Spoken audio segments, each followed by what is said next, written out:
Hello, everybody. Cryptodamus back here on my YouTube channel, dropping another weekly video for you guys.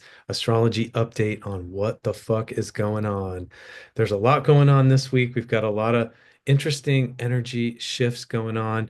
But first, I just want to mention and remind you that we've got a big webinar event coming up this Saturday. I'm going to promote it with my good friend from Twitter X, Marsilio, Musing, a great financial astrologer. He's got over 20 years experience and he's super data centric. It's going to be this Saturday, April 19th at 10 a.m. Pacific time. I'm going to drop the registration link in the comments and in the video description. We're going to go over the market forecast for quarter two and even into the summer, and maybe even looking at some of the big picture alignments going into the end of the year. What can we expect for the S&P 500? What can we expect for Bitcoin and cryptocurrencies? So please join us for this very important webinar. This might be one of the most important ones I've ever done, given the crazy stock market volatility we've been witnessing over the past 2 months. What's coming next? Okay, let's talk about this week. We've got some big, very important shifts coming up. So Mercury is going to go into Aries, and let me just look at exactly when that happens. Mercury is going to go into Aries just before midnight on Tuesday, actually, Tuesday night, US West Coast time. So that's a big shift. It's been kind of stuck retrograde, combust, and in detriment in Pisces. So moving into Aries, generally speaking, it's good because it's getting out of detriment. It's getting out of the kind of a swamp of Pisces. That Mercury doesn't really do that well in the sign of Pisces for a variety of reasons. Mercury is an analytical, rational sign, and Pisces is a highly intuitive, non-linear, non-rational sign. So Mercury can be more psychic, it can be more intuitive, but its overall functioning is somewhat diminished. It doesn't mean I'm not talking about natal charts. That would be a slightly different thing. If you do have Mercury and Pisces in your natal chart, I'm not saying that's necessarily bad. It would depend on many other factors, but just generally speaking, Mercury and Pisces, it's not the best planet to sign combination. However, the problem is as soon as Mercury goes into Aries, it is going to make a conjunction on Wednesday with Neptune. And Neptune is very similar to Pisces. So you get a kind of, for that one day, 1 or 2 days, you get actually a kind of a similar you get kind of a similar problem, which is that the rational, analytical, information processing abilities of Mercury, they get somewhat diminished by the swampy, wet, sort of oceanic qualities of Neptune. Now, Mercury Neptune conjunctions, they can be quite positive for certain things. They're very good for spiritual endeavors. They're very good for meditation, prayers, rituals, spiritual rituals and ceremonies, mantra recitations.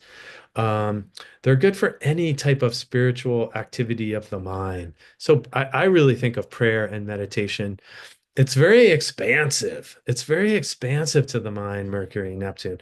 It could be good for certain psychedelic plant medicines, but you'd have to be a little bit careful there. Uh, and I'm not recommending anything illegal, by the way. I just want to make that clear. However, there's a darker side to Mercury and Neptune because it can also signify uh, deception, lies, confusion, delusions. And I think that, we've kind of been seeing that a lot with Trump's trade war, tariff rollout, flip-flopping every day. You never know if is he bluffing? Was he kind of lying about it? His advisors, have been changing the story every day. So I think we're going to continue to see more sort of confusion around this tariff rollout. Uh, so that's one thing, and there could be, and there's been accusations that Trump and certain other officials have been potentially insider trading this market mayhem that they themselves are causing. So this is could be kind of more of the deceptions, scams. We can be taken advantage of on Neptune, Mercury, so we have to be careful there. The other problem, Neptune Mercury can cause communication blackouts and breakdowns. Excuse me, guys. Emails can get lost. Phones can, be careful of dropping your phone in the water during a Mercury Neptune event. We can have travel delays and travel problems, uh, and all sorts of technological glitches, interpersonal communication breakdowns. This wouldn't be a good day, I would say, for if you need to have an important talk with someone, this wouldn't be the day for that. There's likely to be misunderstandings. If you need to have a big important work meeting, this wouldn't be the day for that. It's not good for sort of clear communication. There's oftentimes misunderstandings during a Mercury and Neptune. It is, again, it's good for meditating, take the day off and do a meditation retreat. That would be great. That would be a great use of this day. Um, any kind of subtle energy work like yoga techniques or qigong techniques working with the subtle energies of the body also could be very favored. I'm worried about some type of travel problems. There could be, I hope not, but there could be a travel accident of uh, some type of navigational errors. I mean, God forbid, I hope something terrible doesn't happen, but we could see some, especially on the water. Like, do you remember that time when that ship got stuck in the Suez Canal and it took days to get it unstuck? We could see something like that, or a terrible event that happened when the ship crashed into the bridge in Baltimore. And there was a huge collapse of that bridge, and some people were killed. So we could see some type of maritime accident like that, but I really hope not. I'm just saying it is possible with this combination of planets, so it's something we have to consider.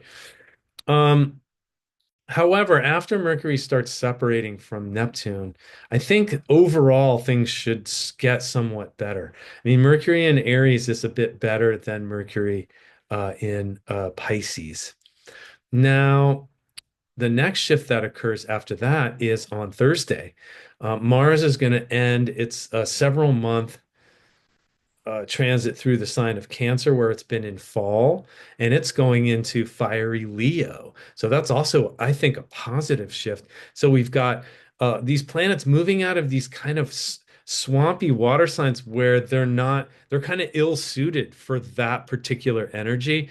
So having Mercury and Mars both go out of water and into fire, both leaving signs of their debilitation and moving into fire signs, I think overall has a better feel to it. So I think we're going to see the situation somewhat improve, especially in Mars going out of Cancer. Now, this could be very good for the markets. Mars in Leo historically performs better than Mars in Cancer. Mars in fall in Cancer is somewhat in a weakened state, and so thus market confidence is also in a weakened state. And Mars will be in the sign of Leo for, I believe, about 6 or 7 weeks.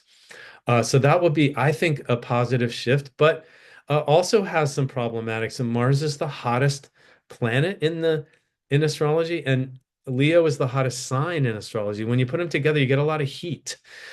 We could see some, unfortunately, we could see some problems with fire.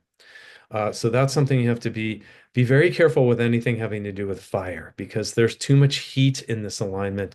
Now, this can also bring President Trump is a Leo rising with Mars in Leo. Later in Leo, we'll see some problems, I think, for President Trump. I believe he also has Pluto in Leo. So he's got some problems. Mars in Leo could cause some problems for him, but I'll talk about that perhaps in another talk.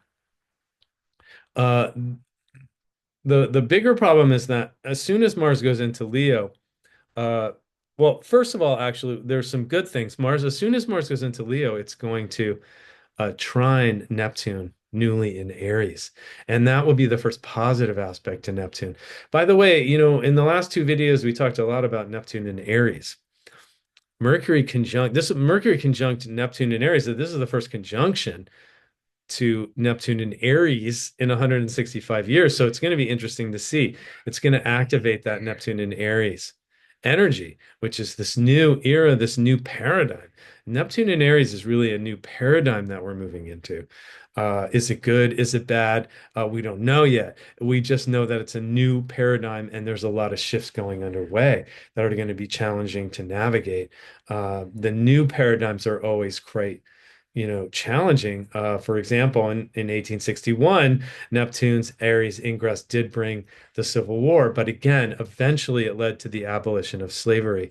So, although the process was very challenging and bloody, nightmarish, even hellish, the overall outcome was a leap in human consciousness, and a betterment of the human condition overall.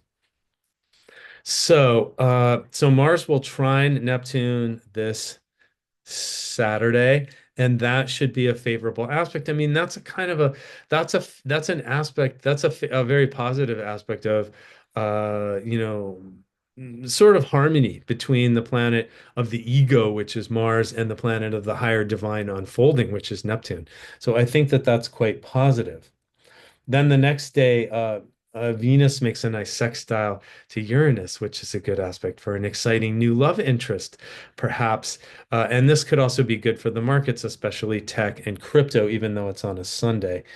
However, there are some problems because as soon as Mars goes into Leo, even though that's better than Cancer overall, it is going to be approaching an opposition to Pluto. And that's going to hit exact next week on the 26th, April 26th. Mars is a planet of war. Now, Mars is also confidence and ability to assert ourselves, but Mars is a planet of conflict and anger and war. And Pluto, well, he's the god of the underworld. So when you put them together in a hard aspect, it's a very often a violent, even brutal, ruthless aggression. It's an aspect of brutal, ruthless aggression. Uh, so this can oftentimes, I think of geopolitical conflict. I think of there could be an internal domestic political dispute of some kind. Um, Now, this energy isn't always bad. Sometimes you need to use aggressive force to move something that's stuck. So it's not always a bad thing, but you got to use this judiciously. This could produce in some cases great personal breakthroughs because it is an enormously powerful aspect that brings a lot of energy with it.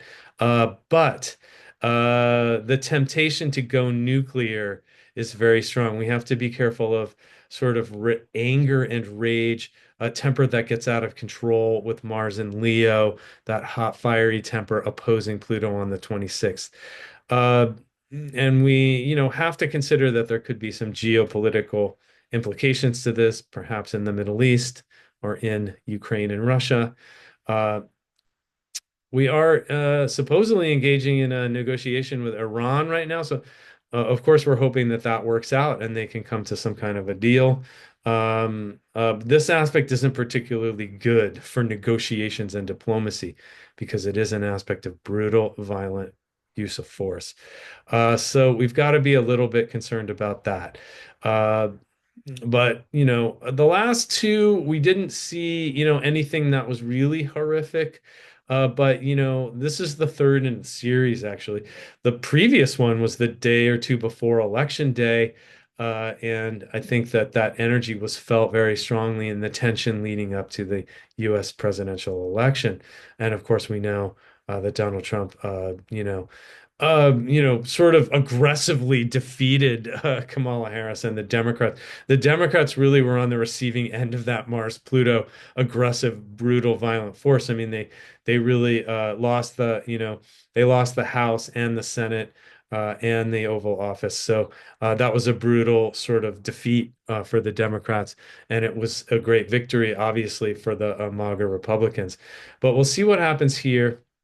Of course, we are in a trade war with China, and I don't think that Xi and the Chinese are going to bend the knee to Trump in the way that he may have imagined. I think that uh, this was a very bad policy to slap these tariffs on Chinese imports, and I think this is just really going to backfire on the United States, unfortunately. And we could see this trade war really, really heat up going into this Mars opposition to Pluto on April 26th. So that's kind of what I got for you guys today. I like to keep these videos pretty concise. Remember, we've got this webinar coming up on Saturday, April 19th. I hope you'll join me and Marsilio for that. And we'll be dropping another YouTube video here shortly. But thanks a lot. Please like and subscribe. Thanks a lot for checking out my YouTube videos, and we're going to keep doing more. I appreciate you guys, and we'll see you soon.